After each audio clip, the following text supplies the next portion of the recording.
नमस्कार, राजे किचनमध्ये आपलं स्वागत आहे। आज आपण उपवासाचे थालीपीठ बनवणार आहोत। एक वाटी साबुदाणे घेतले,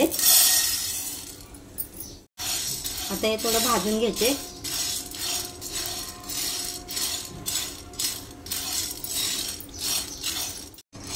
आता हे भाजून घेतले तर काढून घेऊया। त्याच वाटीने पाव वाटी वरीचे तांदूळ घेते, याला भगर सुद्धा म्हणतात। आता हे पण भाजून घेऊया। हे भाजून झाले आता काढून घेऊया। आता साबुदाणे आहे त्यातच आपण हे काढून घेऊया। आता हे थंड करून मिक्सर मधून बारीक वाटून घेऊया। इथं आपलं पीठ बारीक दळून झाले। आता ते पीठ आपण ना चाळून घेऊया।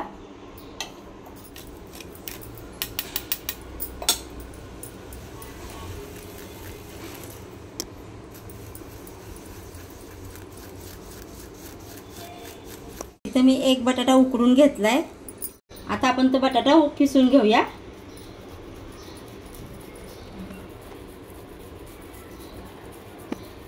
आता इथं चवीनुसार मीठ टाकूया। ते सर्व मिक्स करून घेऊया।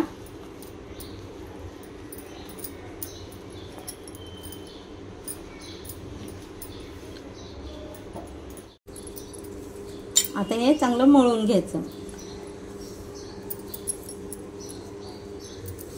पाणी जर लागलं तरच टाकायचं, नाहीतर त्या बटाट्याच्या ह्याच्यातच चांगलं मळून घ्यायचं। आता हे थोडं सुकं वाटतंय तर थोडं मी पाणी घेणार आहे। 2 चमचे इथे पाणी घेतले।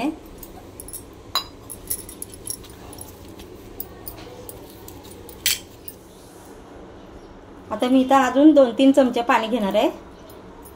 घेऊया। आता आपलं कणिक मळून झाले। आता आपण हे 5 ते 10 मिनिटासाठी आपण झाकून ठेवणार आहोत। 10 मिनिटं झालेत। आता आपण ह्याचे गोळे करून घेऊया।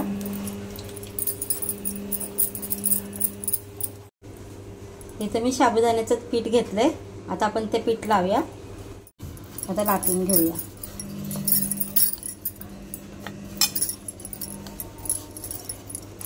आपलं लाटून झालंय पराठा। पॅन गरम झालाय, त्याला तेल लावून घेऊया।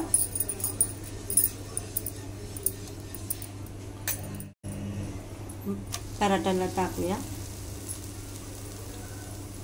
बाजूने चांगलं भाजून घ्यायचं। त्याची बाजू चांगली भाजून झाली की पलटून घेऊया।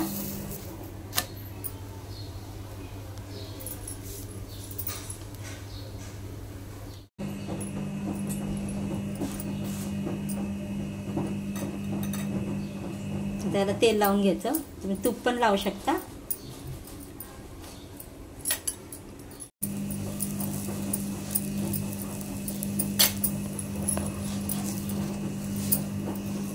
आपला पराठा बनवून तयार आहे। दुसरा पराठा पण भाजून घेऊया।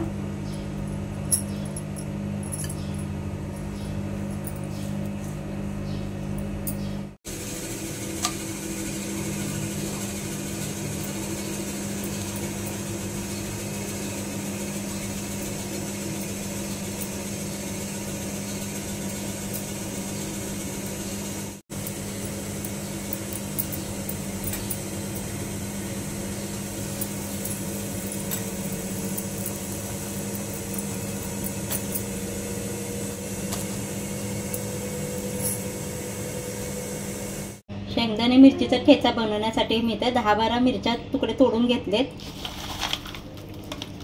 त्यावर थोडं शेंगदाणे भाजलेले टाकूया आणि पाव चमचा मीठ घेऊया। हे मिक्सर मध्ये जाडसर वाटून घेऊया। आपला ठेचा बनवून तयार आहे। तुम्ही जिरे कोथिंबीर खात असाल उपवासाला तर ते तुम्ही टाकू शकता ठेच्यामध्ये।